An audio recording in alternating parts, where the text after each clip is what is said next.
Hello అండి, ఎలా ఉన్నారు? అందరూ బాగున్నారా? ఈరోజు వచ్చేసి ఓల్డ్ స్వీటేనండి ఈరోజు చేస్తున్నాను. మా ఇంట్లో మా పిల్లలు బాగా ఇష్టంగా తింటారు ఇది. దీని ప్రాసెస్ కూడా చాలా ఈజీయే.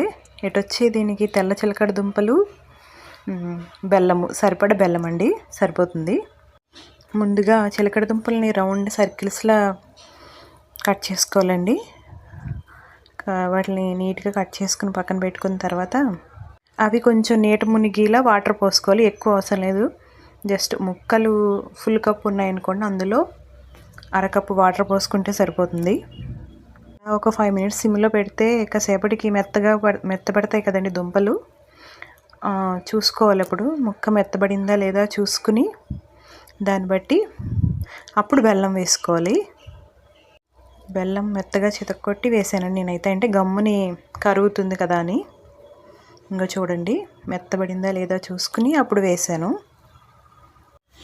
బెల్లం వేసిన తర్వాత ఒకసారి కలుపుకొని కాసేపు అటు ఇటు కలుపుకోవాలి, కొంచెం కరిగేలా. దాన్ని అలాగే కాసేపు అలా వదిలేయాలండి, సిమ్లో పెట్టే వదిలేయాలి. కాసేపటికి బెల్లం అంతా కరిగిపోయి ఇంకొంచెం సేపటికి పాకంలా వస్తుంది. అంటే మనకి స్పూన్తో తీసుకుంటే తెలిసిపోతుంది, చూడడానికి కూడా తెలుస్తుంది, తీగి పాకంలా వస్తుందండి. అంతే, అయిపోయినట్టే అండి. కానీ కొంచెం టైం పడుతుంది, ఒక అరగంట పడుతుంది, కానీ టేస్ట్ మాత్రం చాలా బాగుంటుంది. నా చిన్నప్పుడు మా అమ్మ నాకు చేసి పెట్టేదండి ఇది.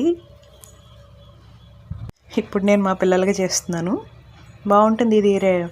ఎరుపు చిలకడ దుంపలతో కూడా చేసుకోవచ్చండి, అది ఇంకా కలర్ఫుల్గా ఉంటుంది. ప్రస్తుతానికైతే నేను వైట్తో చేస్తున్నాను. అంతే అండి, రెసిపీ చాలా బాగుంటుంది. మీరు అందరూ కూడా ట్రై చేయండి, షేర్ చేయండి, కామెంట్ చేయండి. నా ఛానల్ని సపోర్ట్ చేసి సబ్స్క్రైబ్ చేయండి. పిల్లలకి ఎప్పుడైనా స్నాక్స్ ఏమీ లేనప్పుడు ఎప్పుడు ఆయిల్ ఫుడ్స్ ఇవన్నీ పెట్టే కన్నా ఈ టైప్లో పెట్టచ్చండి, తింటారు, బాగుంటుంది. కాకపోతే వేడి మీద పెట్టకూడదండి, చాలా వేడిగా ఉంటుంది, ఎక్కువసేపు ఉడుకుతుంది కదండి దుంప కదా, అందులో బెల్లము. అందువల్ల కొంచెం చల్లారిన తర్వాత పెడితేనే బెస్ట్. చిన్నపిల్లలు అయితే గమ్మున నోట్లో పెట్టుకున్నారంటే నోరు కాలిపోతుంది. చూడడానికైతే చాలా ఎమ్మీగా ఉంటుందండి.